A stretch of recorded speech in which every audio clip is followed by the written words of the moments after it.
What's up, squash players? It's the Dunlop Sonic Core Evolution today on the Squash Source YouTube channel. Thanks for stopping by. This is the Declan James racket. There he is. Good looking man. Where is he? There he goes. This is the 130 gram racket, the Sonic Core Evolution. I just reviewed a few weeks ago the 120 Evolution, which is the Nick Matthew one. So this is 10 grams heavier advertised. On my scale, interestingly, it was actually a few grams lighter than the Nick Matthew one. That's interesting. Probably just, there's always some variation, so keep that in mind. This one ended up a little lighter though, interestingly. But it played a little bit heavier, and I don't know, this is why you should never trust me in anything I say, but it felt heavier on court, and I think it's, and this is true, it is heavier, 37 centimeters balance point on the beam versus 36 for this one. So, and in the percentage wise, about 54% of the weight in the head on this. It felt heavier, even though I just put it on the scale, and it is actually lighter. I couldn't believe it, and I reweighed it like 4 times because I thought I was going crazy. But there you go.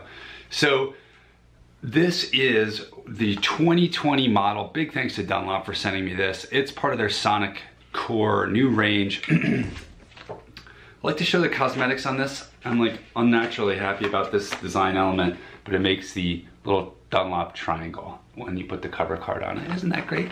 I love it. And also the Dunlop logo shows through like that. I love it.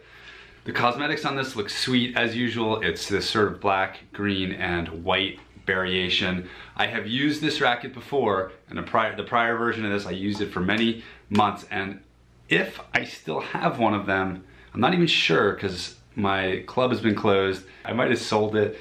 But if I have it, it's in my locker, and I haven't been there since February. So we'll have to do a comparison, head-to-head comparison, if I can, with this versus the old one.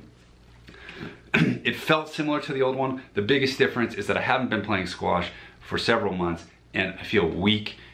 And just usually, when I want a little bit of a heavier and heavier racket to kind of, because I'm, you know, I want that extra feeling of guiding through my shot. But right now, as I'm coming back into squash, I personally have a slight preference for this one. I hit with them side by side, doing some solo hitting. Speaking of which, PS, new merch is coming out. Solo hitting, I wanna do a little review on that separately if you wanna get the solo hitting pandemic t-shirt. But anyway, back to Dunlop.